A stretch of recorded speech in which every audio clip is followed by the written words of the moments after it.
Sweetly the tones are falling. Open the door for me.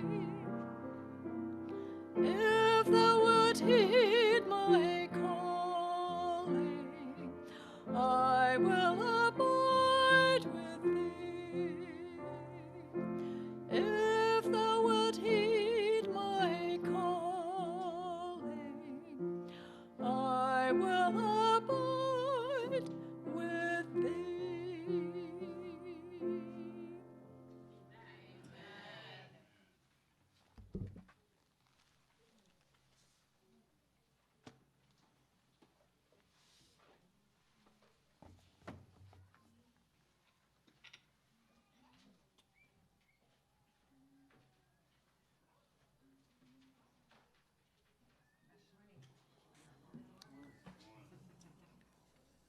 Thank you for that beautiful special music. It's really blessed me this morning. And I want to thank you, Sister Maureen, ladies, for the privilege of being able to speak to you this morning. I am nervous. Just get that out of the way. And before I start, this morning I understand that we have some special guests to acknowledge this morning. Brother Cornelius LaKenya from the Vidalia Mission Group, and their whole family's here this morning. Can you raise your hands so we can see you? There you are. Welcome. We are glad to see you here. Okay. But he's here. He's here. And we are thankful for that. Okay. I also want to thank you, those of you who have been praying for my mother this week. She's 90 years old, and she's been in a nursing home. She has dementia, and she fell and broke her hip. And she went through surgery, and surgery was successful, and she's been discharged, and she's recovering. So now we ask for your continued prayer as we consider what is next in her future for her care. And I'll be flying out there this week to give my sister some support in that issue. Mom and Dad have been in my minds a lot. My father passed away a few years ago, but they were both avid gardeners. And when I was growing up, my mother did the flowers, Dad was the vegetable guy. I had no interest in gardening growing up. I didn't understand the appeal. But as an adult, I've recently discovered the joy of gardening. I think I've learned what they knew all along, that there is no place where one can feel closer to God than in the garden. Amen. It's full of object lessons every day, and it's my favorite place to pray. In fact, it's one of my favorite ways of praying. It's become every morning, the first thing I do, I get out there and I just play in my garden. So if you'll indulge me, I want to share some of the object lessons that I've learned with you. And I think it's going to be short and sweet. But before we start, can we bow our heads for a word of prayer?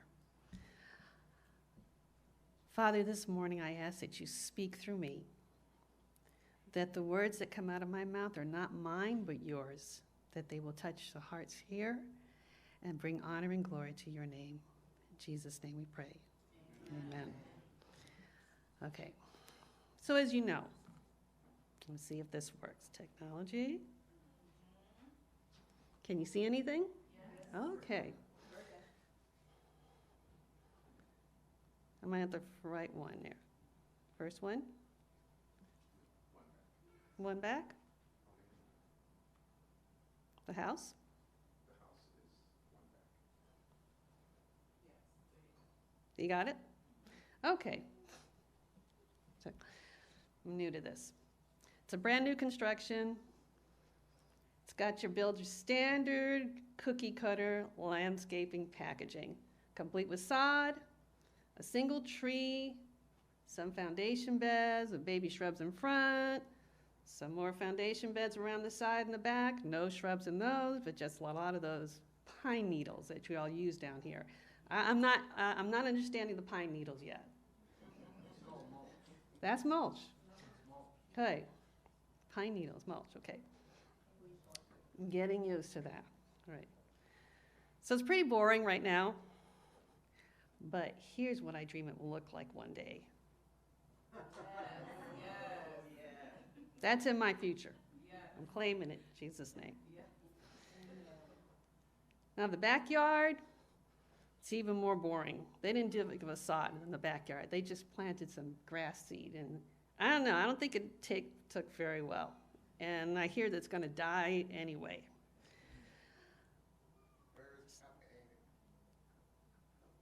Here's what it looks like right now. You seeing anything? Okay, there he is. There he is. Okay. But here's what I'm envisioning. This is what's going to be in my future, right? That lush vegetable garden. Isn't it gorgeous? And I think maybe I'm going to get one of these. Yeah. And maybe one of these. And one of these. My husband's saying, Okay. Obviously, I have a long way to go, and this is a multi-year endeavor. And I noticed some of you here who have acreage, a half acre is probably chump change. It's nothing, right? But if you knew where we came from, this half acre is a lot. It's a lot. In our last house, we lived in a townhouse, a row house, Is that okay? So in the front, my front yard was, 10 by 10, okay? There's a walkway and, a little patch of green, a little tree. And in the back, there's no yard. There was an alley, and then the next row of townhouses behind it. So this is a luxury and an opportunity, and it's overwhelming. So where do I start? Well, after Pinterest and Instagram, Google and YouTube have become my best friends. So I came across this webinar, and it promised to teach me how to design my own landscape like a pro for free. Except that when I took the landscape, it was really just the website. It's just a introduction to the course, which costs $700. So, but I picked up a few things, and here's what I learned in that little webinar. It says, start with a vision. Decide what you want this place to be. What story do I want it to tell? How do I want it to function? What are the dreams for this place? What are my needs? Is it a place where I want family and friends to gather? Is it a quiet retreat from the world? Do I need a place for children to play? Do I want to grow vegetable garden, fruit trees, and herbs? I said yes, yes, yes to all of that, yes. So then I need to create a master plan for the entire property. It says take the measurements and draw it out, map out all the different spaces, take note where current structures exist, take note what areas have what kind of sun exposure, where the shady spot, where's the sun, drop those plans, and then draw even, the individual garden beds, draw plans for those too. I haven't done any of that. Except for the dreaming point. I have the vision. I have the dream. Whether it's grounded in reality or not, that's another story, but I have dreams. But it's good to have dreams. As a matter of fact, it's important. My Bible tells me that where there's no vision, the people perish. So we need to have visions and dreams for our lives, don't we? We need them for us as individuals. We need to cast visions for our families, for our children. We need to cast a vision for our marriages. We need to cast a vision for our relationships, our finances. We need to cast a collective vision for our church and even our community at large. Amen. And we need to have a plan to bring those dreams to fruition. But we're even promised that if we commit our ways to the Lord, all our plans will be established. If I submit all those hopes and dreams to God and trust that He will walk in the purpose for my life and my family, my relationships, my finances, my church, my community, all those plans are already established. Now let's get our hands dirty. Let's talk about soil. There are different kinds of soil. And I need to know what kind I have before I plant if I'm going to be a successful gardener. I need to analyze that soil. I need to know my soil. Is it sandy, or is it clay, or is it loam? I love that word, loam. That's the good stuff. That's the soil in the parable that produced the grain, the 100-fold, 60-fold, 30-fold. But you know, chances are that gardener didn't start with that soil. Chances are he probably started out with a patch of dirt that's full of rocks and weeds. And he had to do some work to get to loam. It had to be cleared, probably had to be tilled. Maybe he had to do something to amend that soil according to its needs. If it was clay, he probably had to add some things to lighten the texture, improve the drainage and aeration. And if it was sandy, he had to probably add some things to improve its capability to hold water. He may have had to add some compost and fertilizer to provide nutrients. How important is it to know the soil that we are working with in our community? Very important. How important is it to know and meet their needs? And is that what we're doing right now when we go out in the community and we're bringing food to the community? How do we adequately prepare this soil before we sow? It's been said that people don't care how much you know until they know how much you care. Amen. And different plants thrive in different types of soils. So we need to take the time to befriend our communities and gain their confidence before we evangelize. What about the soil in our homes? How's it being tended? Do you know what the soil is like in your spouse's and your children's hearts? Do you know their love language? Do you know the 5 love languages? Gifts, words of affirmation, physical touch, acts of service, quality time. Are we acquainted with the soil in each other's hearts? Or are you the husbands out there working 3 jobs, to provide for your family? And are you the wife that's sitting at home resentful because he's not spending enough time with you? Because your love language is quality time, and he's feeling unappreciated because his love language, his acts of service. What about our children? What's in their hearts? What's in their soil in their heart? Do you know that if a child lives with hostility, they learn to fight? If they live with criticism, they learn to condemn. If they learn tolerance, if they live with tolerance, they learn to be patient. If they live with encouragement, they learn confidence. If they live with praise, they learn to appreciate.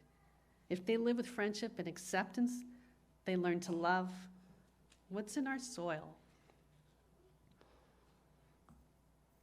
Planting and weeding, the fun part and not so fun part.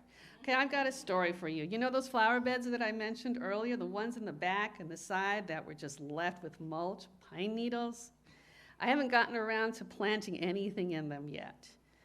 But I'm growing concerned because the weeds and the grass have begun to creep in, and unidentified green things have begun to show up, scary green things, scary looking things. So I pull a few here and there whenever I walk by, trying to stay on top of it. But lately, the weather has gotten warmer, and it's picking up the pace. So one day, I got out my little gardening bench, a little padded part we can kneel in it, and I got on my hands and knees and I got to work. I started with one area that looked really bad, and I pulled out every weed that I could see until that bed was clear. And then I turned to the other bed on the other side of the porch, back porch, and I got to work on that one. And I did the same thing. I cleared it all out till it was all clear.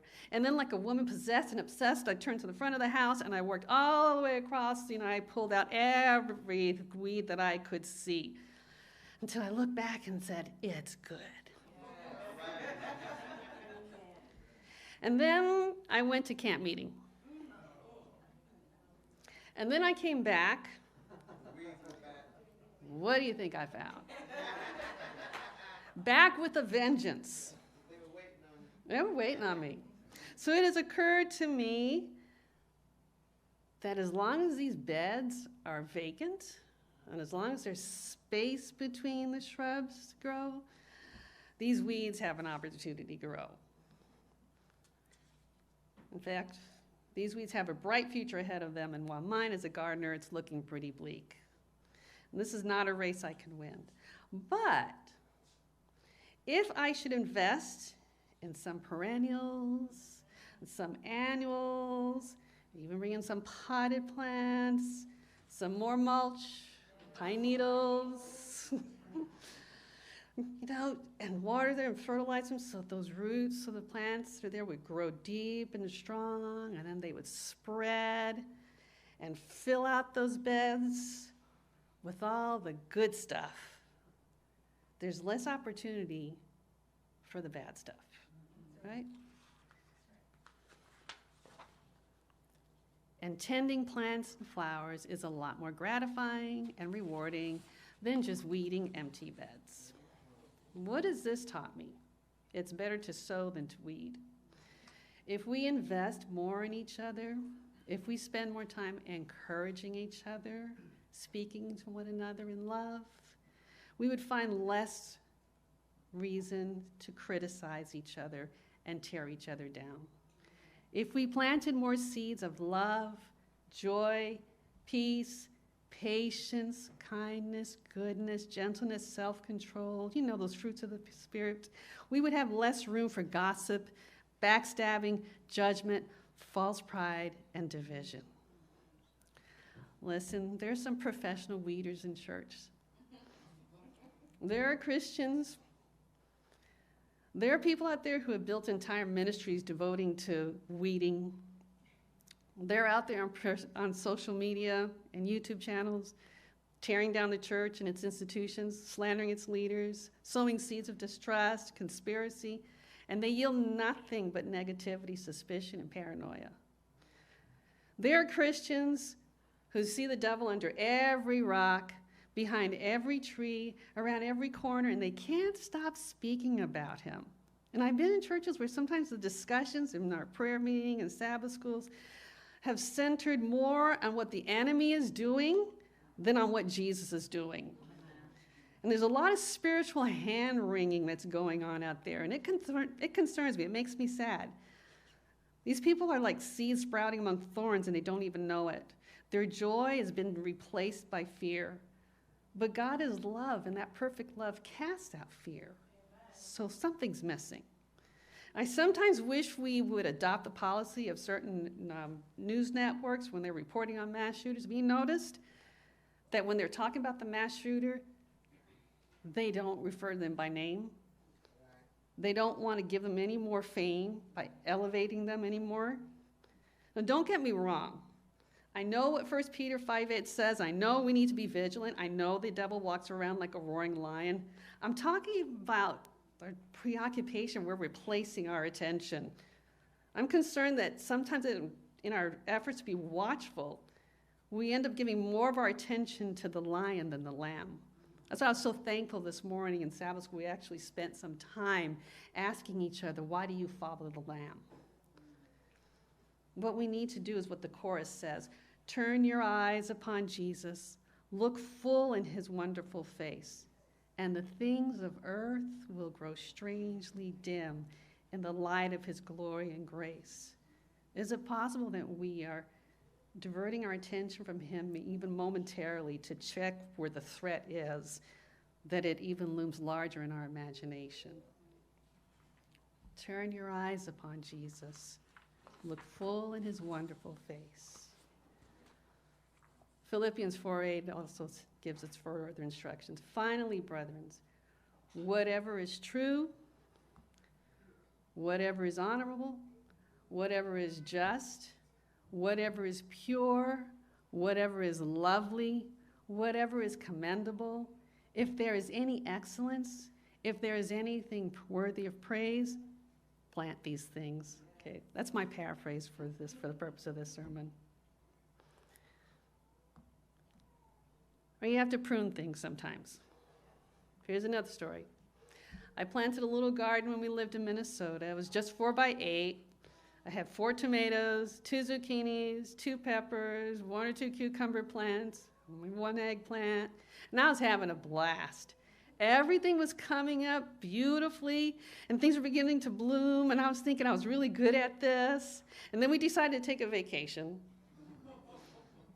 I didn't want to impose on anybody, so I threw some fertilizer, and I set out the sprinkler, and I set it on a timer, and I hoped for the best. I wish I had a picture to show you what I came back to. So a couple of things that went wrong.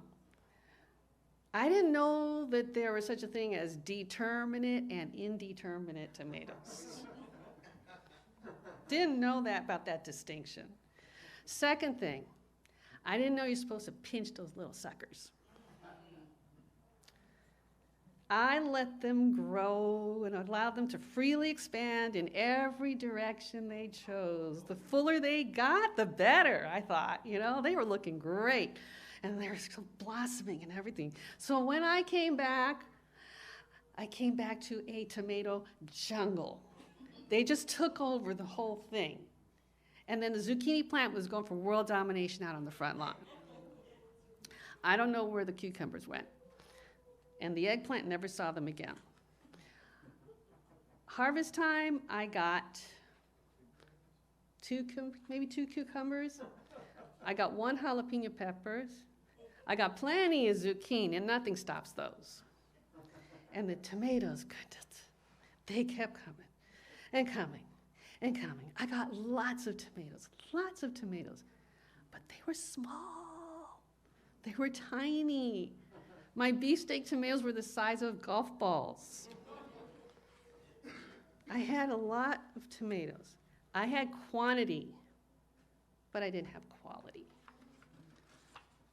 So 2 object lessons from that experience. My tomatoes were tiny because since I didn't prune them, they expended all their energy into growth and expansion and not enough into product development. Sometimes we need to prune the excess stuff in our lives. Even in church, we get busy, and our members are busy, and it feels good to be busy. Always starting new programs, it feels like we're doing something, and then we're spread so thin, programs suffer in quality, and they fizzle out completely. Sometimes it's better to prune things and focus our energy on a few good initiatives and do them well. Second object lesson. My bigger plants, the tomatoes, overshadowed and overpowered the little ones and blocked them from the sun. And the smaller plants' growth was stunted, and then they produced little to no fruit. Sometimes big plants in the churches might need to lose a few limbs in order to expose the smaller, younger plants to the sun so they can experience growth and leadership. I know sometimes we're afraid to give opportunity to some that may seem inexperienced. We're afraid that this program that we spent so much time building might crash, but we got to give them the opportunity, otherwise they won't grow and they'll never produce fruit. On the other hand, some of us like it in the shade. You know who we are? We're a little more than happy to let all the other plants take all the sun. But we also need to step out of our comfort zone, or our growth will also be stunted and we will never produce fruit. So as painful and even counterintuitive as it may be, pruning is necessary for outcome and growth.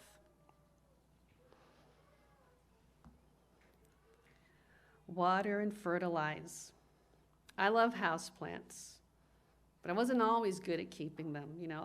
Someone would give me a pothos, the ones that are indestructible, and I'd forget about it, and I'd see that it's wilted, so I'd water it and it'd spring back up. Wilted, water it, spring back up, and that would be the routine. Someone also told me that you need to feed plants. So then I was watering and feeding, and wow, that made a difference. I also noticed if I watered on a regular schedule, it made a difference too. They need to be watered and fed regularly. I also learned that fertilizer or compost that I put in my garden when I planted it is not going to be enough to last for the whole season. I have to reapply it periodically. Water and fertilize your garden. Prayer, study, worship. And once a week is not enough. What you get here is not going to last you till next week. You have to do this regularly, every day. Fertilize. Do not forsake the assembly of ourselves. We need each other. You know how some fruit trees need to be planted in pairs? We need that cross-pollination too. So now it's time to harvest. Our church in Minneapolis owned an empty lot next door. Now, it was in a blighted neighborhood. It kind of ran hot and cold, and our block was kind of in the cold part. Even the church itself was run down, and some of the houses around it were a little bit dilapidated. But we let the community use the empty lot next door as a community garden. Now, one thing about Minnesotans, they love to garden because we have those long winters, and so when spring comes, everybody starts planting things. And the growing season is really short and intense, so it seems as if everything comes to fruition all at once. One day you have mud and slush, and the next, everything's coming up roses. So when that lot, when they planted it, and when those things started to grow, they would plant vegetables and fruit, and they would plant flowers in it. It was a beautiful sight to behold. And it transformed that whole block, that neighborhood. You know how you can go in a nice neighborhood and a house that's run down, it can ruin the whole neighborhood? Same thing can happen in reverse. A bright garden brightened the community. And then there's something that they did. When they had a little excess bounty, excess zucchini, excess tomatoes, they would take their excess, the members of that community, and put it in boxes and leave it there in the corner for people to help themselves whenever they needed it. They brightened their community, and they shared their bounty. Do I need to break that down? You get it. So what have we learned? You need to start with the vision. Let God establish your plans. Prepare your soil. Amend it as necessary. Fill your beds with the desirable things and spend less time weeding. Prune things when necessary. Don't forget to water and fertilize. And when you harvest, share your bounty. Thank you.